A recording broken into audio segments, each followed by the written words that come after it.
ഒരു ചുവടെടുത്തു വെച്ചാൽ വ്യത്യസ്തമായ വേറെ ഏതോ ലോകത്ത് എത്തിപ്പെടുന്ന കാഴ്ച സിനിമകളിലും പുസ്തകങ്ങളിലുമൊക്കെ നമ്മൾ കണ്ടിട്ടുണ്ട്.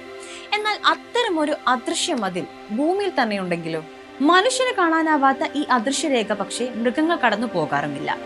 ഏഷ്യയെയും ഓസ്ട്രേലിയയെയും വേർതിരിക്കുന്ന ഒരു അദൃശ്യ മതിലിനെ പറ്റിയാണ് ഈ പറയുന്നത്. ഇരുവശങ്ങളിലുമുള്ള മിക്ക ജീവിവർഗങ്ങളെയും ദശലക്ഷക്കണക്കിന് വർഷങ്ങളായി ഈ അദൃശ്യരേഖ വേർതിരിച്ചു നിർത്തുന്നുണ്ട്.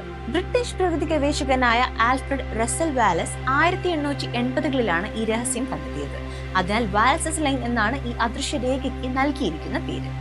ഈ രേഖയ്ക്ക് ഇരുവശങ്ങളിലുമുള്ള പ്രദേശങ്ങൾ തൊട്ടടുത്താണ് സ്ഥിതി ചെയ്യുന്നതെങ്കിലും തികച്ചും വ്യത്യസ്ത തരത്തിലുള്ള ജീവിവർഗങ്ങളാണ് ഇവിടങ്ങളിൽ നിലനിൽക്കുന്നത്.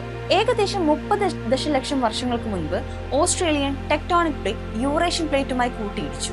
ഈ കൂട്ടിയിടി മൂലം ദ്വീപുകളുടെ ഒരു ശൃംഖല രൂപപ്പെടുത്തുകയും സമുദ്രപ്രവാഹങ്ങൾ മാറുകയും ചെയ്തു. ഈ മാറ്റം കാലാവസ്ഥയിലും ദൃശ്യമായിരുന്നു. ഓരോ തരം മൃഗങ്ങളും എവിടെയാണ് ജീവിക്കുന്നത് എന്നതിനെ ഈ കാലാവസ്ഥാ മാറ്റം വലിയ രീതിയിൽ സ്വാധീനിച്ചിരുന്നു. ഏഷ്യയുടെ ഭാഗത്ത് കുരങ്ങുകൾ, ആനകൾ, കടുവകൾ, കാണ്ടാമൃഗങ്ങൾ തുടങ്ങിയ ജീവികൾ പരിണമിച്ചു. അതേസമയം ഓസ്ട്രേലിയയും ന്യൂഗിനിയയും സഞ്ചിമൃഗങ്ങൾ, മുട്ടയിടുന്ന സസ്തനികൾ, റോഡന്റുകൾ എന്നിവയുടെ ആവാസ കേന്ദ്രമായി മാറി. ഈ ജീവിവർഗങ്ങളിൽ ചുരുക്കം ചിലതു മാത്രമേ ഏഷ്യയിലും ഓസ്ട്രേലിയയിലും ഒരുപോലെ ജീവിക്കുന്നുള്ളൂ. 15 മൈൽ മാത്രം വീതിയുള്ള ഇടുങ്ങിയ ലോംബാ കടലിടുക്കാണ് വ്യത്യസ്ത ജീവിവർഗങ്ങൾ അടങ്ങുന്ന 2 ആവാസ വ്യവസ്ഥകളെ വേർതിരിച്ച് നിർത്തുന്നത്. ഈ പ്രദേശത്ത് സമുദ്രനിരപ്പ് താഴുമ്പോൾ പോലും കടലിന്റെ ആഴം അധികമായതുമൂലം ഇരുഭാഗത്തുമുള്ള മൃഗങ്ങൾ മറുവശത്തേക്ക് സഞ്ചരിക്കുന്നത് അസാധ്യമായതിനാലാണ് വ്യത്യസ്ത ജീവിവർഗങ്ങൾ ഒരേ മേഖലയിൽ മാത്രം തുടർന്നു പോകുന്നത്. സസ്തനികൾ, പക്ഷികൾ, ഉരകവർഗങ്ങൾ തുടങ്ങിയവയെല്ലാം ഈ അദൃശ്യരേഖ കടക്കാതെ സ്വന്തം ആവാസ വ്യവസ്ഥയിൽ തന്നെ തുടരുന്നു. അതിർത്തിയോട് ചേർന്ന് വരുന്ന ഭാഗത്തെ മത്സ്യങ്ങളിലും സൂക്ഷ്മാണുക്കളിലും ജനിതക വ്യത്യാസങ്ങളും കണ്ടെത്തിയിട്ടുണ്ട്. അതായത് സമുദ്രജീവികളിൽ പോലും ഈ മേഖലയിൽ വളരെ കുറച്ചു മാത്രമേ കൂടിച്ചേരലുകൾ സംഭവിക്കുന്നുള്ളൂ.